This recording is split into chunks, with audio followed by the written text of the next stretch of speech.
Hi guys! It's time for my April film and TV favourites roundup video. So what I have been watching in April, it's now the 4th of May, so I'm a little bit late in filming this, but hopefully it will go up today or tomorrow, and so it won't be too far into May by the time that you see this. April flew by for me in terms of the things that I was watching because I wasn't watching a massive amount of different things. I was kind of focused on a couple of shows in particular that I sort of binged on. So those are the shows that I'm going to talk to you about today. First things first, through April I watched season 2 of the incredible Orphan Black. I'd been so excited for season 2 of Orphan Black. I watched season 1 last year and just was completely blown away by the entire concept and by the acting, because I think the main draw to this show for me is the acting. It is stupendous. If you don't know what Orphan Black is about, I'll give you a very brief synopsis. In the pilot episode we meet Sarah. She is a girl who's had a bit of a troubled life. We see her making her way back to her family after spending some time apart, after going through some troubling stuff. And in that pilot episode she's standing at a train station and she witnesses a woman jump in front of a train who looks exactly like her. We're talking like identical, the most identical of identical twins. So witnessing this, Sarah does what I'm sure anyone would do and goes to investigate who this woman was. And she does that probably not so classily by taking this woman's bag. I'm not going to say any more than that because if you don't know what it's about, it's really enjoyable to just find it out for yourself. So go and watch it. Seasons 1 and 2 are on Netflix if you have Netflix, so go and watch it because it's so good. But anyway, season 2 got put up a few weeks ago and I was just thrilled because I hadn't had a chance to see it yet, and so I sat down during April and binged on all 10 episodes. I loved them. I loved them so much. What I will say about this season in comparison to the first season was that, without, as I say, giving too much away, I feel like the kind of scientific side of the show was a lot more prominent in this season. I feel like in the first season it was more, I was going to say more about character. The second season is very much about character too, but I think the first season was more about meeting each character and getting to know their own kind of personalities. Whereas in season 2, I feel like maybe the kind of science behind it was starting to come into it a little bit more.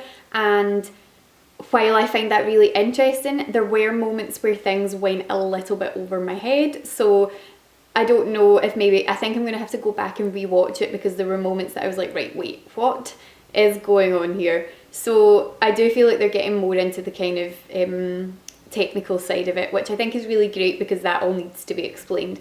But yeah, I do kind of feel like there were moments that I was a little bit like, right, hold the phone, what is going on? So on to the second show that I watched through April. I watched the end of The Office. I watched the last season of The American Office, and I cry a lot at television shows. Like, I'm a crier when it comes to these things. I cry at happy things, I cry at sad things, I cry when I just feel emotionally invested with the characters. But oh my goodness, I was a wreck. I was an absolute mess come the end of this. I left the living room after I had finished watching the last episode like a tear-stained mess, and my mum was like, "Are you okay?" And I know it sounds like a really strange thing to say, but I had said like, I actually really enjoy when that happens, and that sounds like a ridiculous thing to say because I was so upset, but I think when a show can do that to you, I think when a television programme that you have spent X amount of time watching, usually quite a number of years if you've invested in a long-term ongoing series, I like to cry a lot in the last episode because it suggests to me that I have become so invested in the characters, that I have loved the story, that I have loved the people I've got to know in this show so much that I am devastated that my time with them is finished. So if I am crying because I don't want it to be over, I think that that is a really positive thing, because I think that it means that the writers have done a really nice job of keeping me invested in these characters for the entire time. I'm going to do a separate video just talking about The Office in and of itself because I don't want to talk about it too much in this video and give stuff away to people who haven't seen it, so I am going to film a separate video on that, so you can look out for that probably next week. And the third show that I've been binging on through April is Awkward. It's an MTV teen drama comedy kind of show. I've talked about it before. Season 1 I thought was fantastic. I watched season 1 funnily enough this time last year because I was in the midst of all my crazy uni stuff, and I remember I just really loved going home at the end of a super busy stressful uni day and getting into bed in my pyjamas with a cup of tea and watching Awkward. I discovered the other week that seasons 2 and 3 are on Amazon Instant Video, so I was ridiculously excited and decided to just sit down and watch them. The episodes are only 20 minutes long and there are only 10 episodes in a season, so this is a very, very easy show to watch. You can watch it really quickly. I watched season 2 in I think about 2 days, so you can get through it really fast. Again, I'm going to make a separate video talking about this because I don't want to give spoilers away, but have you ever watched a show and found it extremely difficult to put into words why exactly you love it so much? Because that's what I find with Awkward. Like, I love this programme. It's just amazing. And yet if you asked me to explain coherently why I love it so much, I'd find it really hard. I do love the characters. I think that the characters are great. I think that the acting's really good. I think the writing's really funny.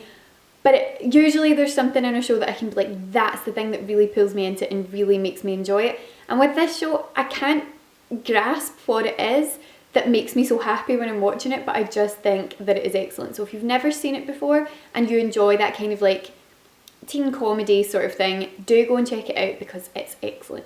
So that's it for my April TV favourites roundup video. I hope that you enjoyed that. Let me know in the comment section down below what you've been watching through April or if you've watched any of the shows that I mentioned. And yeah, I hope that you're having a great day. So this was just a little kind of bonus video. Not so much bonus, but not my regular Sunday video, because yesterday I put up, well depending on when this video goes up, on Sunday I put up a giveaway video. I'm giving away some amazing books from Smart Pop. They are all about film and television and books and stuff, so they are amazing. Please go and check that out. I'll leave a link at the end card. So yeah, I hope you're having a lovely day. Thanks so much for watching and I will speak to you again soon. I finished this video and then realised that I hadn't mentioned one very important show, so I thought that I would just film a little quick extra clip just to let you know. Obviously, I've been watching Once Upon a Time. I'm not going to say, I don't even think I need to say any more than just that. If you follow me on Twitter, you'll know about the obsession because I can't help tweeting about it. And I did a really stupid thing this morning. This is Monday morning and I haven't seen the new episode yet because it doesn't come up on Netflix till Wednesday, but I may or may not have watched the promo for the finale. Oh my goodness. It looks amazing. I am genuinely quite scared but also really excited because it's going to take a lot for them to live up to the season 3 finale for me, because the season 3 finale is one of my favourite episodes of anything of all time. It's incredible, so they had a lot of work to do to make it of that standard and I think they're going to succeed, so that's all I'm going to say just now. But yeah, anyway, that was just a little extra, so thanks again for watching and I'll see you again soon. Bye! First and foremost, we're going to be giving away a grand prize pack, which is 6 books, which have been chosen by yours truly. I am getting the chance to give away 6 of my favourite Smart Pop.